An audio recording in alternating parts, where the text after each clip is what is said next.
नमस्कार शेतकरी मित्रांनो, स्वागत आहे आपल्या किसान मित्र युट्यूब चॅनलमध्ये. 1 एप्रिल पासून तुरीचे बाजारभाव 9,000 रुपये प्रति क्विंटल होणार. तूर बाजारभावामध्ये मोठ्या प्रमाणात तेजी येणार. तूर बाजारभाव वाढणार. तूर बाजारभाव तेजीत येणार. काय आहे सविस्तर अपडेट? कोणती अशी कारणे आहेत ज्या बाजारभावामध्ये आता मोठी खळबळ होणार आहे? सर्व शेतकऱ्यांसाठी आनंदाची बातमी आहे. तुरीचे बाजारभाव तेजी येणार आहे. आयात निर्यात धोरण असेल, तुरीचे बाजारभाव वाढणार आहे. कारण का तुरीची आता शॉर्टेज जाणवायला सुरुवात झाली आहे आणि राज्यामध्ये आपण बघितलं तुरीचं जसं शॉर्टेज आहे तसेच इतर देशांमध्ये सुद्धा आफ्रिकेमध्ये 25% उत्पादनात घट झालेली आहे. त्याचबरोबर म्यानमारमध्ये सुद्धा मोठ्या प्रमाणात घट झाली आहे. आता तिथल्या तुरीचा आपल्या देशावरती कसा परिणाम होणार? कारण का बाहेरची जी तूर आपल्या देशामध्ये येत होती त्याच्यामध्ये म्यानमार आणि दक्षिण आफ्रिकेचा सर्वात मोठा वाटा होता. आत्ताचा दराचा विचार जर केला तर चंद्रपूर असेल, मुरुम असेल, मनमाड असेल, अमरावती असेल, धुळे असेल, जळगाव असेल, मलकापूर असेल, हिंगणघाट असेल, सध्याचा दर 70 ते 85 रुपये प्रति किलो प्रमाणे तुरीचा दर सर्वोत्तम दर आपल्याला पाहायला मिळत आहे. मग आता आपण जर एकूण वाढीचा विचार केला तर आतापर्यंत किती तुरीची वाढ झाली आहे? तर 8,200 ते 8,800 रुपयापर्यंत सध्याचा सरासरी दर आहे. डिसेंबरपासून ही 1,000 रुपयाची वाढ आहे. सप्टेंबरपासून 2,000 रुपयापर्यंतची वाढ आपल्याला पाहायला मिळते. गेल्या 3 वर्षाचा विचार जर केला तर 3 वर्ष उत्पादनामध्ये आपल्याला घट पाहायला मिळते. 45 ते 47 लाख टन एवढी आपल्याला गरज आहे. उत्पादनामध्ये मात्र मोठ्या प्रमाणात आपल्याला घट जाणवते आहे. शिल्लक साठा सुद्धा आता कमी शिल्लक राहिलेला आहे.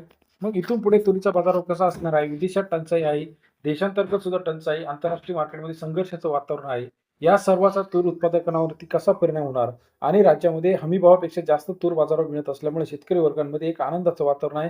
Hinganghat market, Malkapur market, Katol market, घाटांची मार्केट सध्या निर्यात कुठे होते आहे, कुठे होत नाही हे पण आपल्याला बघणं गरजेचं आहे. देशांतर्गत तुरीला चांगला बाजारभाव आहे. सध्या तुरीचा दर जो आहे 80, 85, 90 रुपयापर्यंत सुद्धा 1 एप्रिलपासून जाण्याची शक्यता आहे. कारण एप्रिल मे हा तुरीचा शॉर्टेजचा काळ आपल्याला पाहायला मिळतो आहे. देशांतर्गत आयात निर्यात धोरण ठप्प झालेलं आहे.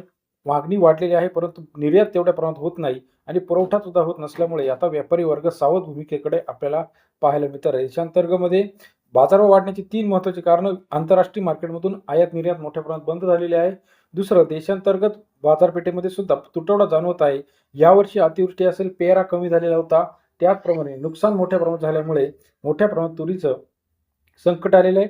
त्यातल्या त्यात तूर उत्पादक जे काही कंपन्या आहेत, तुरीचे जे काही बियाणे बनवते यांनी सुद्धा मोठ्या प्रमाणात खरेदी सुरू केल्यामुळे तुरीला चांगला बाजारभाव आपल्याला इथून पुढे पाहायला मिळणार आहे. देशांतर्गत बाजारपेठेतील तुरीचा अपडेट्स असतील, राज्यातील तुरीचे अपडेट्स असतील, या सर्वाची नवीन अपडेट्स चॅनलच्या माध्यमातून जाणून घेण्यासाठी चॅनल लाईक करायला विसरू नका.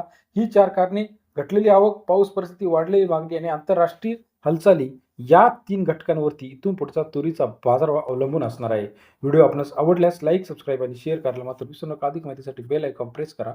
धन्यवाद मित्रांनो, आपण दिलेल्या प्रतिसादाबद्दल.